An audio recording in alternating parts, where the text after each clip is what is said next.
let's start over here. Thanks. Hi guys, Chris Chang from Television New Zealand. Winston, firstly, how's your groin feeling and what have you done this week to manage it? Will you be in a position to play tomorrow? It's fine, there's no issues. It's just something, obviously, I think Danny spoke on it. But I've been trained the last couple of days and it's been fine. I'm ready to go, not only myself, but the team as well.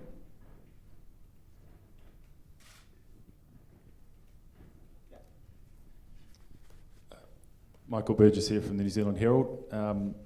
Danny, two-part question.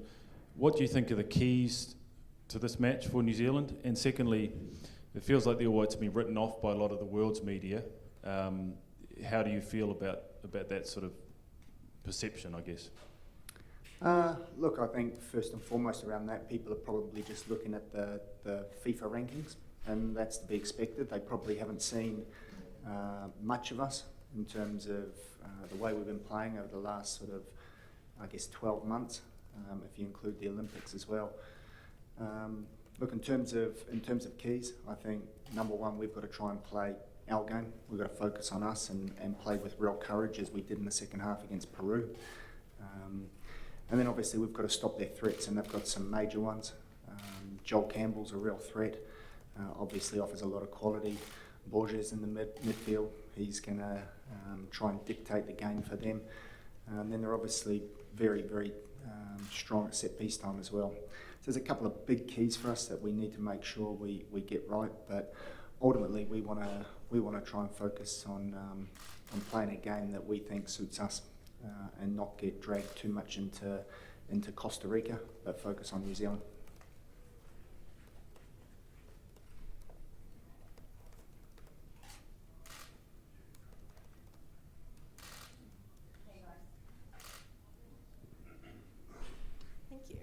Narelle Sandos here from News Hub. Danny, what do you think the expectations are of the fans back home right now? I think there's general excitement is the sort of thing, the feeling that we're sort of getting and coming through. There's probably more expectation coming out of New Zealand than compared to the rest of the world. As Michael said, probably people are writing us off, but I think New Zealanders are expecting a strong performance from us, and rightly so. So. Look, we've done all the preparations that we possibly can. As Winnie said, the players are in a good space, they're feeling good. So now it's just down to performing on the day, and that's ultimately it. It's 11 players against 11 players, and it's going to come down to small moments in the game that will decide it. And Winston, look what happened to your career after making your debut on the world stage. How determined are you to, return the favour to this current generation coming through?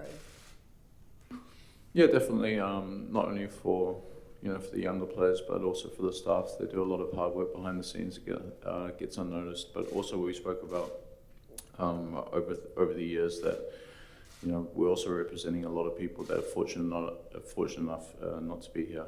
So we have a duty as national team players to try and get there. Danny, Ed Jackson from Australian Associated Press. You've got a lot of really talented youngsters in the squad. It's a very strong generation of New Zealand talent. How much do you think that can be a good thing in terms of the talent and the ability that they've got, but also do you have to sort of make sure that they're not getting overawed by the occasion and things like that? Yeah, I think that's one big thing. We've tried to keep things very relaxed inside the environment and just stick to our processes like it's any other game. Of course, it's not any other game. We know that, but we're trying not to talk about the outcome too much and what it means to be there. But look, we've got an exciting group of young players starting to emerge. And I think, a lot of people are probably already looking ahead to 2026 when some of them will be at their prime. But the reality is none of us have got a crystal ball. We don't know what the future holds. Our time is now. We've got some really key, experienced older players that sort of bookend this young group. And look, so that's why I think we've got a really good chance, a really good shot at doing something special. But we know we're up against a very good side as well, and they're certainly not going to roll over for us. Hello, Mr. Danny. Minor Solano from Costa Rica. I want to know what kind of strategy you do. Do you expect in the first part, in the first minute to Costa Rica? And I want your opinion about Keylor Navas and what represents him in the world soccer. Thank you. Well, look, one thing we know about Navas, firstly, is that when he plays for Costa Rica, they almost grow another foot or two. They feel like they're beyond defeat. He obviously gives them an extra dimension with his experience and his quality as well. So it's great for us to have the opportunity to play against a player like that, but also a team like Costa Rica as well. And look, in terms of what we're expecting it to be a bit of a war early on. You know, they're a big side, they're a strong side, they're a physical side. You know, Central American and South American football is very different to what we're used to. We know the type of approach that they will bring to the fore as well. So we think it's going to be, it's going to be a cagey affair early on, but I think it's definitely going to be a bit of a war as well, a real battle. Hi, head coach. Here. Thank you. I am Leon Lecanda from ESPN. I would like to ask you, this is New Zealand that has a lot of experience in this kind of matches. Before World Cup 2010, you qualified, and 2014, 2018, now to 2022. So do you think this kind of experience works for the preparation of your team? I mean, there's some players as Winston Reid that already played the last qualifiers and even the 2014 one. So do you think this kind of experience helps for your preparation? And then a question for Winston. Yeah, look, I think it definitely does. We've got players that have been through these big sort of qualifying matches and everything that's at stake with it. That said, you look at the Costa Rican side and you look at the experience that they've got. You know, a couple of World Cups under their belt, a huge amount of caps in their team as well. So they're certainly not going to be overawed by this. But look, it's a one-off game, against against two teams. And like I said earlier, it's going to come down to those fine margins, those little moments in the game. And I think for us, ultimately, it's going to come down to our ability to remain focused and obviously believe in ourselves as well. Okay. And for you, Winston, hi. Do you think that New Zealand has gaining a tag of respect in the football across the world? I mean, for the past years, you've been doing the great things, and even the Olympics last year, and you've been the reigning champions from Oceania. So do you think that New Zealand is getting respect across the world? I think if you look at it, obviously, you know, New Zealand's a pretty small footballing country in the world. Certainly not like rugby, which is obviously number one sport, but we're trying to change that. And I think, like Danny alluded to, you know, over the last couple of years, even though it's been difficult for us because of COVID, I think the group has gotten better. And we're here at the moment, you know, and it's just about trying to, you know, figure a way to get past our last obstacle, which is Costa Rica, and, you know, hopefully we'll be able to do it. Danny, Coach Vijay from Inside Qatar. You already played in Qatar pretty recently, but they were different stadiums. This is the World Cup venue, and you played a friendly a couple of days ago. So has your team adapted, and do you think that would be an advantage because you were here in Qatar some time ago? That would be an advantage going to tomorrow's match? Thanks. Well, look, we're very comfortable here in Qatar. That's a given. We have spent quite a bit of time here, obviously having the qualifiers. They were different conditions though. We didn't play those Oceania qualifiers in these World Cup stadiums. They're in smaller stadiums. They weren't air conditioned. Obviously, we know the conditions outside are extremely challenging, but in the stadiums, from what we played in the other night, what we've been training in, the temperature is very comfortable. I think they've obviously done a fantastic job in terms of the development of these stadiums. So we don't think there's going to be any issue there. We're actually really excited to be able to play on this sort of stage. But yeah, to answer your question, very comfortable here. We know our surrounds. I think the boys have settled in really, really well. So it's just bringing on the game tomorrow now. Question for Winston. G'day, Winston. You've already had a great career, but what does it mean to you to be leading your country into another playoff? And secondly, what would it mean to get the result and take New Zealand to another World Cup? Yeah, certainly. I think, obviously if I look back at the beginning of my career, I was fortunate enough to go to one World Cup, and sort of coming to the back end of my career to go back to another one and be able to be one of the leaders to do so would be a huge honour for me.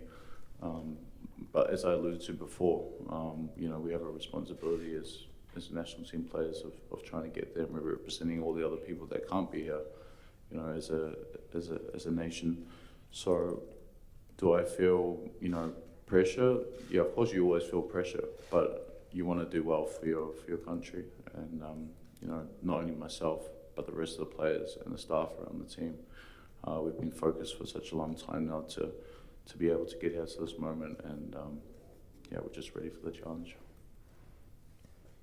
Danny, Chris Wood has spoken a fair bit about when he came into the side, first played in the World Cup, he thought, this is going to be easy, this is great, we'll do this every 4 years. That hasn't happened. What do you say to these players about seizing the moment and making sure that this opportunity doesn't pass them by? Yeah, it's a great point. And I think, even if I look back when I was a young player, and I'm sure, Winnie, when he played in 2010, when you're a young player, you actually, it's hard to look too much further into the future. And you think that things are just going to roll on as they've always been. And so you make a World Cup, you think you're going to just keep going back there. And as we know, it's not that easy. And I think I alluded to it earlier that ultimately this is our time, and we can't be looking into the future because we don't know what the future holds. Even this young group of players, they could be out of form, there could be major injuries, we just don't know. We have no idea what the future holds. We've got a great group of players at the moment. They're injury-free, they're in a good space mentally. I think the culture that the group has created is a pretty special one as well. So that's why we have to seize the moment now. This really is our moment. This is our time. But again, we know it's not going to be handed to us on a plate. It's going to be a tough 90, if not more minutes.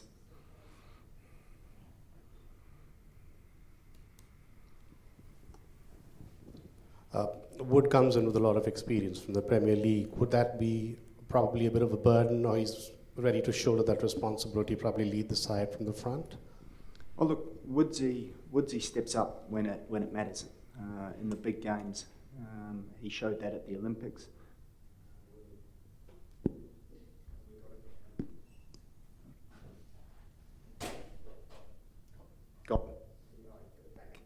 Not back. Yep, back. So he showed that in the Olympics, particularly against Japan. I thought in the quarterfinal, he was absolutely outstanding. So, cometh the moment, cometh the man, and Chris Wood, he's playing in the Premier League at a big club for a reason. That's because he's a top player, and I've got no doubts that he will step up and perform to a really high level tomorrow night.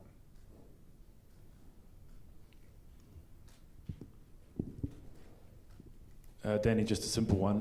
Which team is under more pressure going into this game? Oh, it's undoubtedly Costa Rica. You mentioned it earlier. The world's media have basically written us off, given us no chance. They're 31 in the world, playing against 101 in the world. I'm sleeping pretty well. I'm not sure their coach will be though, because there's a huge amount of expectation on his shoulders.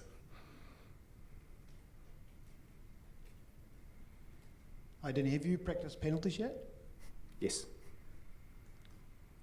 So you're not expecting a lot of goals? Well, we'd like to score a couple, but we don't know how the game's going to pan out. That's the beauty of it. But yeah, we've prepared in every way we possibly can, and penalties are certainly a part of that.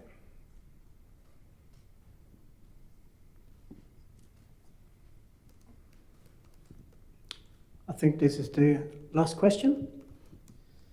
Mr. Reid, what kind of environment do you expect for tomorrow? Because the Peru fans are going to support to Costa Rica, and the Costa Rica fans are coming like 2,000 people in this stadium. What can I expect about the environment tomorrow? I think, listen, the game's always more fun when there's fans involved. I mean, we come from, the last couple of years, let's be honest, it hasn't been the easiest for a lot of people in the world, with COVID and etc. So I think, fans is always part of the game, and that's what you want to, that's why you want to play in big matches, to have fans in the stadium. So if Peru fans are coming to support Costa Rica and vice versa, that's only good for the game. So I don't see any problem there, and we'll be able to deal with that. And we have our own fans as well. So I'm just looking forward to seeing people back in the stadiums, to be honest. It's always nice. I think that's it for today. Thank you for coming. Thank you to Danny and Winston as well. And we see you later for the Costa Rica press conference in an hour's time. Thank you.